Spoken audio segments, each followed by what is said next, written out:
at A&M. I'm doing I'm enjoying life, reading and writing and thinking about things. But we start to think about law school, and Dad says, you need to be happy, but you have to have some sort of goal and path, and you need to. I mean, how are we going to narrow this down? Dad has always been very good about no fluff. If you're giving a speech, if you're working on something, he's a great editor, as you might imagine, and he edits all the fluff. So it's sort of like editing the fluff out of life. Okay, you're following, you're doing these things, but how do we focus this? And law school becomes that objective, that thought about a way to focus it. And that's what then gets me back to Oklahoma. And really then sets me on this path. And my mom and... Did you finish your master's at No, A&M? I didn't. I'm a year into just taking English classes and thinking that I'm going to stay and do that. And my mom and stepdad and sister and family have come back to Oklahoma. My parents and family have a farm and a ranch in the western part of the state and the panhandle of Texas. So they decided to come back and be closer to that. But they settle in Shawnee, where my mom was born and raised, and they have family, or they have friends, and so they are back. And so I come home, and they start encouraging me to think about OU as a possibility for law school. And now remember, I've been in Texas for a while, so I'm thinking, well, I mean, okay, but I'm a Texas guy, and so I start to talk to him. And I go and I visit with Cliff Scott, who's the state auditor at the time. And he says, this Oklahoma is a good place. And there's good things happening here, and you need to come back here. Your people are from here. You got a long line of service here. I know you want to be in public service someday, and you need to come back. You need to do that here in Oklahoma. So I start, okay. And he helps introduce me to a few people, and I think about this. And I mean, I'm still Christopherson now. I don't know that I'm ready for this.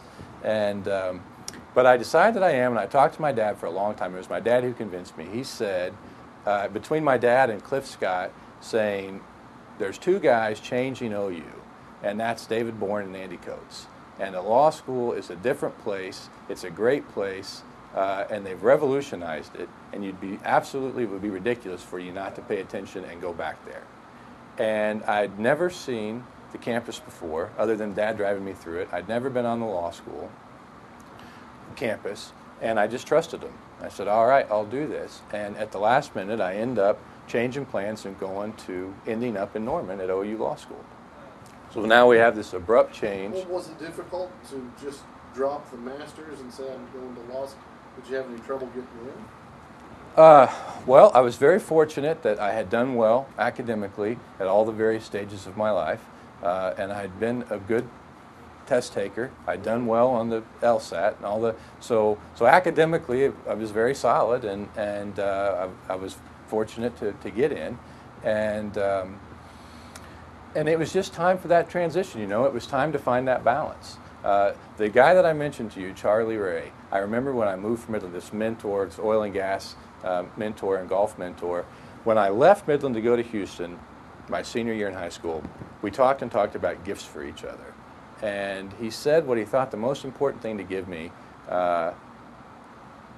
He said, what I really think captures life is, and it was a cross with the word balance on the back.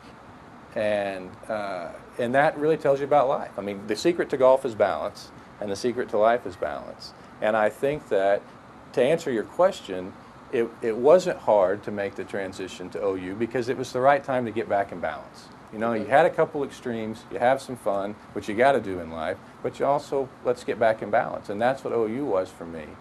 And it got me back to Oklahoma, and I will tell you without a question, without a doubt, my 3 years at law school overall were the most enjoyable that I've ever had.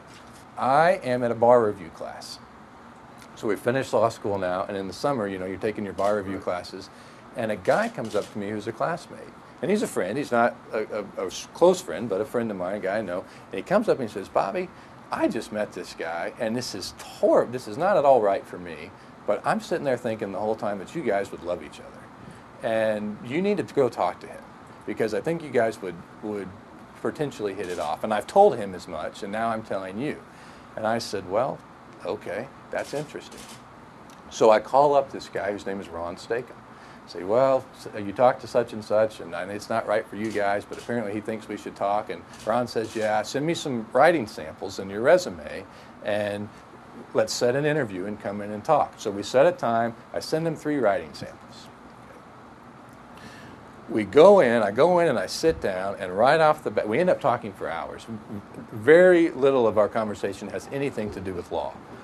And or expectations as a young associate, etc. And what he wants to talk about, what we end up spending a tremendous amount of time on, is one of my writing samples, which had been my graduation requirement for law school, which is called The Freedom of Chris Christopherson. And another fortuitous event in my life, in law school you have to write a graduation writing requirement, most of which are very interesting for the person writing them, but very long and full of dense legal citations.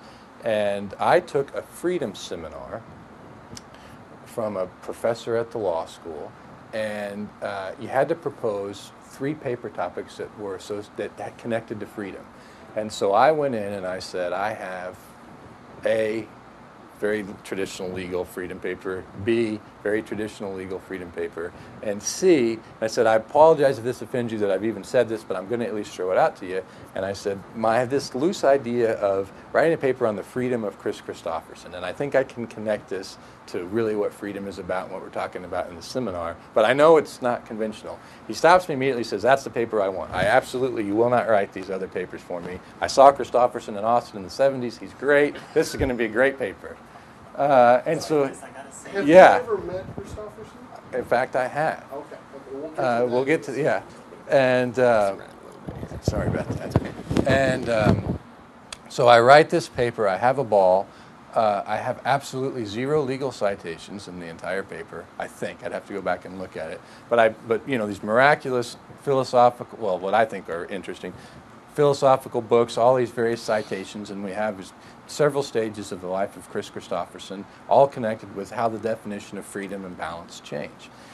And so Stakem, who I'm talking to, says, my wife loves Christopherson. I had no idea she liked him this much. I brought her this paper. She thinks it's great. We got to talk. And so we end up talking. We completely hit it off, in part because of this paper.